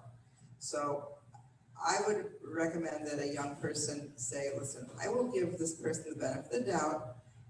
I'm going to be mevater, being a batran, someone who gives in, not like a wet noodle, not like, you have to have a backbone, but you should practice giving in. Anyway, it's good for marriage. In any case, I would give them the benefit of the doubt and try it. I would not do it on a regular basis. If you really feel if it doesn't work out and you see it happening over and over, don't become a Shadchan. But definitely, if they can convince you that there's nothing better. I would give them, I would try it. I had to do that. I mean, Shimshon Stock, he forced me to go out with this guy when I was single. I think I wasn't single very long, but he forced me to go out with this guy who was my height. And I said, you know, big girl, and I need a guy who's a little bigger than me. Otherwise, I'm gonna feel really big. It was like, this is not comfortable. So what do you think you are, a piece of cake? Something like that. But So that I was stop. I know, but there He gets an exception. He gets an exception, but there, you know, you can extrapolate when there's a situation like this that comes up to so many things. I would recommend you move out there one time, try it. You know, give them the benefit of the doubt. Don't be so stubborn. Don't be so stuck in your ways that you're gonna be there for 10 years. I'm about to disagree. Okay. Okay, here's my chance to say Never, something never, different. Okay. This is my opinion. That choosing, in a certain way, you are also choosing Shadchanim for your children. Some Shadchanim are not suitable. They don't get you. I have heard things you wouldn't even believe that Shadchanim have said. Well, if you weigh this, what do you expect? And other such things that aren't, I can tell you much more than that, but I won't. That I feel that makes that shadchan not suitable for you. It doesn't mean that that shadchan isn't a wonderful person who's going to make shidduchim, but not for you. So if you feel that this shadchan completely doesn't get you or your daughter or your son or whoever it is, and every time you feel like it's an argument and you're getting pressure, get out. Don't work with that shadchan. I You need totally to- agree with you. Everything is a shidduch in life. I said one time. I said give them the Yes, benefit but of that's, one no, time. but what you're talking about is somebody that you feel you can work with. And somebody that you Yeah, feel is somebody an that you want. appropriate I person. thought he made everyone shut up in those days. And I was told that if you say no to anything he suggests, you're not gonna ever get another suggestion. So anyway, it's good to practice batranas, it's to give in, and it's good to be humble and try it once. I'm not saying to make it happen. Shimshon Stock was a different person. Whoever knows Shimshon Stock, He a didn't pleasant make memory. shidduch He anyway. made a shidduch of somebody in this room. But I have to tell you that what he wanted for his own shidduch was not what he got For his own wife. for his own wife. He wanted someone who was very short and wide, and he wanted somebody very tall and slim because he figured that was what he was looking for. And he went out with somebody who was a perfect match for him, looked just like him, and he wrote into the Rebbe and he said, you know, I went out with this girl once, but she's not really what I want. It's not what I'm looking for. And the Rebbe's answer was mazel tov, mazel tov.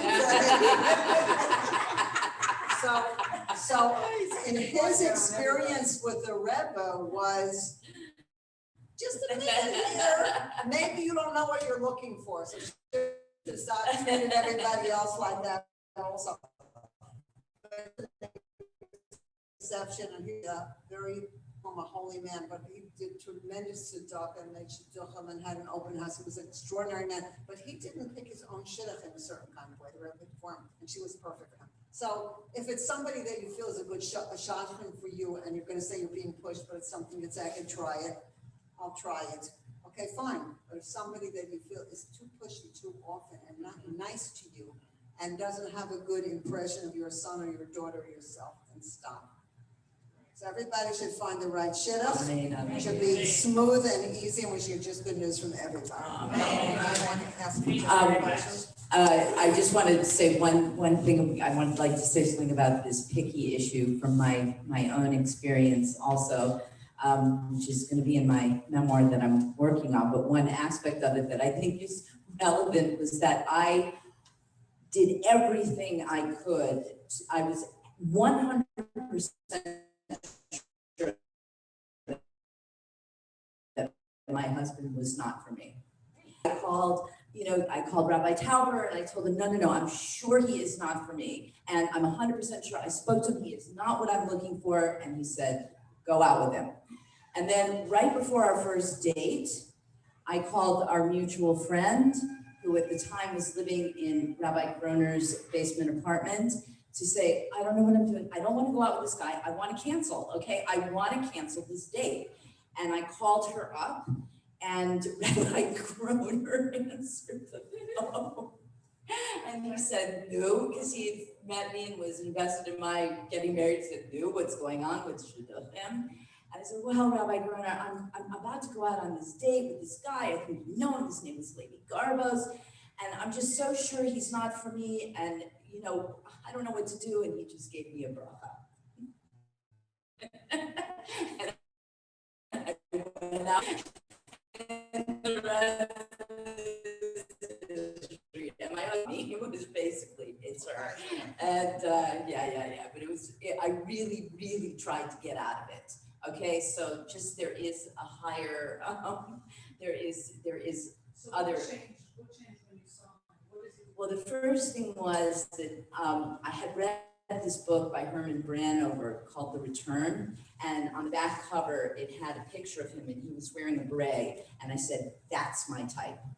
And when I got to the hotel, the first thing I saw was my husband from the back, and he was wearing a beret, and I went, oh. A beret like a French, he didn't wear a black hat, he wore a French beret, like a black, and I saw that and I go, oh, that's cute. And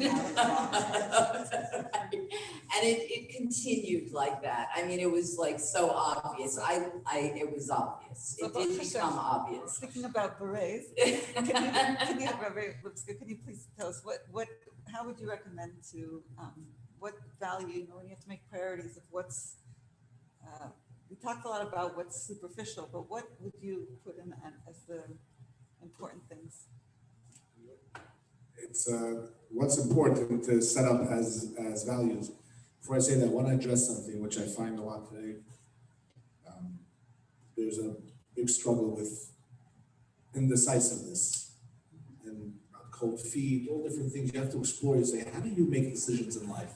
And everything. You find that yeah, I do have a hard time making decisions, and I just push myself in the end, and I don't think it through.